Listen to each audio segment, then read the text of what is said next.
యేసుక్రీస్తు నామం పేరిట మీ అందరికి కూడా వందనములు శుభములు మీకు తెలియజేస్తూ ఉంటున్నాం. పరిశుద్ధమైన గ్రంథం బైబిల్ రీతిగా సెలవిస్తుంది. ఒక ఇద్దరు మనుషులు అనుకుంటున్నారంట, ఏమని మాట్లాడుకుంటున్నారంటే, ఒక పట్టణానికి మనం వెళ్దాము, అక్కడికి వెళ్ళి వ్యాపారం చేద్దాము, వ్యాపారం చేసి లాభమును సంపాదించుకుందామును అనుకుంటున్నారంట. అయితే ప్రియులరా, దేవుని వాక్యం ఏం చెప్తుంది అని అంటే, అలాగా వారు మాట్లాడుకుంటున్నప్పుడు మరి దేవుడు ఏం చెప్పాడనంటే, వ్యాపారము చేసి లాభమును సంపాదించుకుందామనుకుని వారులారా, రేపు ఏమి సంభవించునో మీకు తెలియదు. మీ జీవము ఏపాటిది, కొంతసేపు కనబడి అంతలో మాయమైపు ఆవిరి వంటి వారే అని చెప్పాడు.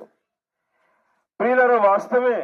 ఈ లోకంలో మనుషుడు బ్రతికి ఉండి అది ఇది చేయాలని ఎన్నో ప్రయత్నం చేస్తున్నాడు, చాలా మంచిది.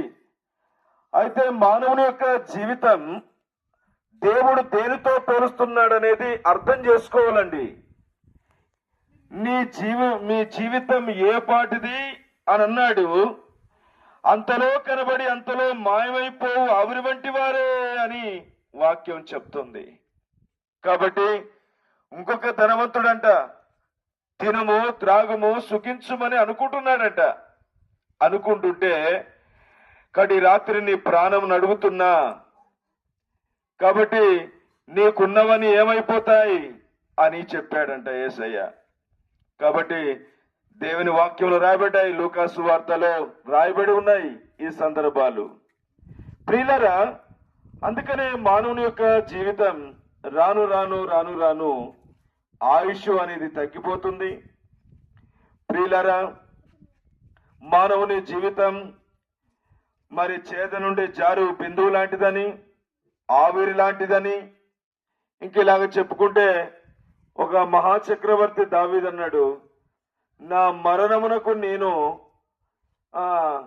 జేనడు దూరమే అన్నాడు.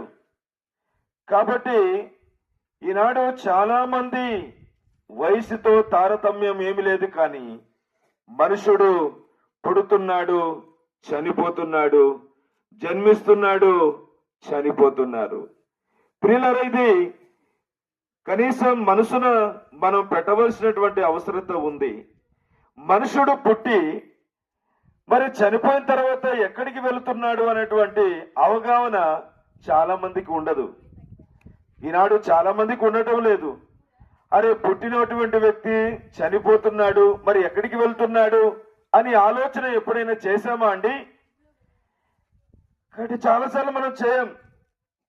మన జీవితము, మన బ్రతుకు అనేది జీవించాము, ఇష్టానుసారంగా బ్రతికాము, చనిపోయిన తర్వాత తెక్కడో బిక్కడో అనుకుంటారు చాలా మంది. కాబట్టి ప్రియులారా, వీటన్నిటిలో నుంచి మీకు చక్కటి వాక్యాన్ని మీకు తెలియచేయడానికి మీ పురవీధుల్లోనికి మేము వచ్చాం. ప్రియులారా, ఒకప్పుడు మేము కూడా పాపాన్ని బట్టి, దోషాన్ని బట్టి, అతిక్రమ క్రియలను బట్టి ప్రియులారా, మేము కూడా ఒకప్పుడు మేము ఆయువు లాంటి వారమని, ఆవిరి లాంటి జీవితం అని, చేద నుండి జారు బిందువు లాంటిదని, మానవుని యొక్క జీవితం ఇలాంటిదని మేము ఇలాంటి స్థితిలో జీవించాం. అయితే దేవుని వాక్యము చదివిన తర్వాత, యేసు ప్రభువాన్ని అంగీకరించిన తర్వాత మాకు అర్థమైంది, ఇప్పుడున్న జీవితం ఆవిరైపోతుంది, ఇప్పుడున్న జీవితం మాయమైపోతుంది. కాబట్టి ప్రియులరా, అయితే ఆత్మ తాను దయచేసిన దేవుని యొద్దకు పోవునని రాయబడి ఉందండి. ఆత్మ, మనుషునికి ఆత్మ అనేది ఉంది, శరీరము అనేది ఉంది. మనుషుడు చచ్చిపోయిన తర్వాత ఏమంటారంటే చచ్చిపోయాడు అని అంటారు. చనిపోయాడంటే ఏం చనిపోయింది? శరీరం చనిపోతుంది, ఆత్మకు మరణం ఉండదండి. ఆత్మ దయచేసిన దేవుని యొద్దకు వెళుతుందని వాక్యం చెప్తుంది. సృష్టించిన సృష్టికర్త అయిన ప్రభు దగ్గరికి వెళుతుంది అని వాక్యం చెప్తుందండి.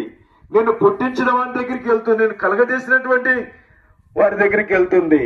అది దేవుని వాక్యం మనకు సెలవిస్తుంది.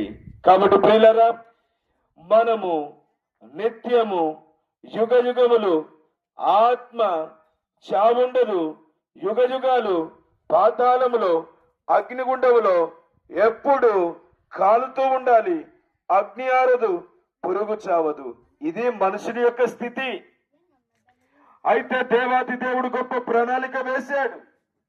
అయ్యో ఇలాంటి ఆవిరైపోయినటువంటి మనుషుణ్ణి, అయ్యో ఇలా పాతాళానికి వెళుతున్నటువంటి మానవుణ్ణి, అయ్యో పాతాళంలో వేయబడుతున్నటువంటి మానవుడు, పాపము చేత తరవబడుతున్నటువంటి మానవుడు, యేసు ప్రభు వారు సృష్టికర్త అయిన దేవుడు చూచి ఆయన ఈ లోకానికి దిగి వచ్చాడు. లోకరక్షకుడిగా దిగి వచ్చాడు. వాక్యం చెప్తుంది ఆయన దేవుని వాక్యంలో రాయబడింది, తన ప్రజలను వారి పాపముల నుండి ఆయన్నే విడిపించును గనుక ఆయనకు యేసు అని పేరు పెట్టబడిందండి. యేసు అనగా రక్షకుడు అని అర్థం. ఆయన యేసు అనేటువంటి పేరుతో, రక్షకుడు అనేటువంటి పేరుతో, ఆయన సృష్టికర్త అనేటువంటి పేరుతో ప్రియులారా ఈ భూమి మీదకి మానవాళి యొక్క పాప ప్రక్షాళన నిమిత్తమై తానే మానవుడుగా సశరీరుడుగా దిగి వచ్చాడు.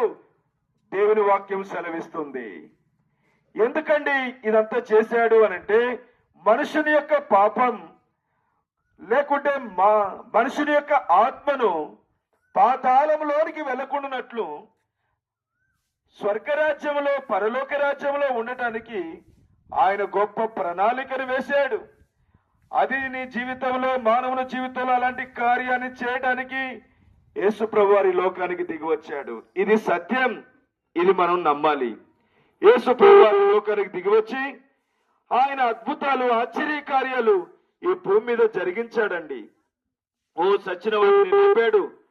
ప్రియులరు అంత మాత్రమే కాదు, గుడ్డివాడికి చూపునిచ్చాడు, కుంటివారికి కాళ్ళనిచ్చాడు, ఊచ చేయగలిగిన వారికి చేతులనిచ్చాడు. ఇలాంటి కార్యాలు మరెన్నో చేశాడు. దెయ్యములను వెలగొట్టే వారిని బాగు చేశాడు. ఇలాంటి కార్యాలను దేవాది దేవుడు చేశాడు. ప్రియులారా మానవాళి పాపం కొరకై శిలువలో మన కొరకై తన ప్రాణాన్ని పెట్టాడు. ఆకాశమునకును భూమికి మధ్యన శిలువలో వేలాడదీయబడ్డాడు.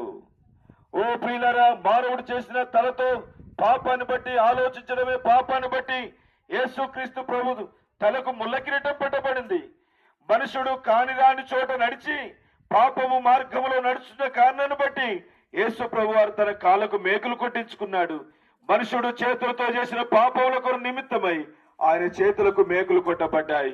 ఇది యేసు ప్రభు వారు నీ కొరకై, నీ పాప ప్రక్షాళన కొరకై, మానవాళి పాపము పరిహారం నిమిత్తమై యేసు క్రీస్తు ప్రభు వారు చేసిన అద్భుతమైన కార్యం ఈ భూమి మీద ఎవరు మానవుని కొరకు చేయలేదు.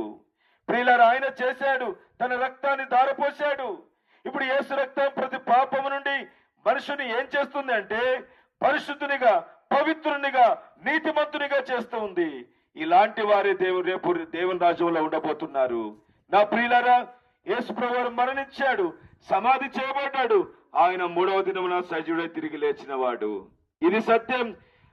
మానవుడు పాపాన్ని బట్టి మరణించాలి, సమాధికి వెళ్ళాలి. మన సమాధిని, మన మరణాన్ని, మన పాపాన్ని, మన శిక్షను, మన తీర్పును యేసుక్రీస్తు ప్రభు వారు భరించాడు సిలువలో. ప్రియులారా మనము సిలువకు వేలాడదీయబడాలి. మనకు బదులుగా యేసు ప్రభు వారు సిలువలో మన కొరకు వేలాడదీయబడ్డాడు. నా ప్రియమైన వారులారా ఆయన పాపాన్ని జయించాడు, మరణాన్ని జయించాడు, సమాధిని జయించాడు. ప్రియులారా తిరిగి లేచిన యేసు ప్రభు వారు, మరణాన్ని జయించిన యేసు ప్రభు వారు ఏమంటున్నాడో తెలుసా? నా కుమారుడా నీ హృదయం నాకిమ్ము అని కోరుతున్నాడు. మరి ఎలాంటిది మానవుని హృదయం అంటే మానవుని హృదయం మోసకరమైనది, అది ఘోరమైన వ్యాధి గలదని వాక్యం సెలవిస్తుంది. ఇంకా చాలా రకాల పాపాలున్నాయి. దేవుని వాక్యంలో సెలవిస్తుంది. దొంగతనం, వ్యభిచారం, మరి ఇలాంటి ఎన్నో దేవుని వాక్యంలో రాయబడ్డాయి. ఇలాంటి వాటి చేత నింపబడిన మానవుని హృదయం, చెడిపోయిన హృదయాన్ని బాగు చేయడానికి యేసయ్య పిలుస్తున్నాడు. కాబట్టి ఆయన పిలుపు విని యేసు ప్రభు దగ్గరికి వస్తే, సొంత రక్షకుని అంగీకరిస్తే నీ జీవితం మార్చబడుతుంది. నువ్వు ధన్యుడుగా, ధన్యురాలుగా తీర్చబడతావు. ప్రియులరా, హృదయ శుద్ధి గల వారు ధన్యులు, వారు దేవుని చూచుదురని పరిశుద్ధమైన గ్రంథం బైబిల్ సెలవిస్తుంది. కాబట్టి ప్రియులరా, ఈ లోకములో మనం నీతిమంతులంగా పరిశుద్ధంగా తీర్చబడితే దేవుని రాజ్యంలో ప్రవేశం మనకు ఉండబోతుంది. నీ పాపములు క్షమించబడకపోతే, నీ పాపముల నుంచి నివృత్తి చేసుకోకపోతే, నీ పాపములను క్షమాపణ నువ్వు వేడుకోకపోతే ప్రియులారా, నీ పాపము నిన్ను చంపుతుంది. నీ పాపము నిన్ను చివరికి నిత్య నాశనానికి నరకాగ్ని తీసుకొని వెళ్తుంది. నేడే ఇలాంటి పరిస్థితికి వెళ్లకుండా యేసు ప్రభు వారిని నీ సొంత రక్షకుని అంగీకరిస్తే చాలు. యేసయ్యా, నేను పాపిని. ఈ చిన్న ప్రార్థన చేస్తే చాలు. వాక్యం సెలవిస్తుంది, మన పాపములను మనం ఒప్పుకొని నెడల యేసుక్రీస్తు ప్రభుల వారు, ఆయన నీతిమంతుడు, సమస్తమైన దుర్నీతి నుండి మనల్ని కడిగి పరిశుద్ధులుగా పవిత్రులుగా చేయను. కాబట్టి ఇలాంటి శ్రేష్టమైన ధన్యకరమైన జీవితం యేసుక్రీస్తులో నీ జీవితం ధన్యమవ్వాలంటే యేసు ప్రభు నీ సొంత రక్షకుని అంగీకరించు. చిన్న ప్రార్థన చెయ్యి. యేసయ్యా, నీ రక్తంతో నా పాపం నా హృదయాన్ని కడిగంటే చాలు. ప్రభు నీ హృదయంలోనికి వస్తాడు, నేను బాగు చేస్తాడు, నీకు నెమ్మదిస్తాడు, నీకు శాంతినిస్తాడు, నీకు ఆనందాన్ని ఇస్తాడు. కాబట్టి ఇలాంటి శ్రేష్టమైన జీవితం కావాలంటే నేడే పాపుల రక్షకుడైన ప్రభు యేసునందు విశ్వాసం ఉంచుము. అప్పుడు నీవును నీ ఇంటి వారిని గొప్ప రక్షణ పొందుదురు. ప్రియులారా, మీకోసం మేము ప్రార్థన చేస్తాము. దయచేసి మీరు ఎక్కడున్నా ప్రార్థనలో ఏకీభవించాలని ప్రభు నామమున మీకు మనవి చేస్తూ ఉంటున్నాం.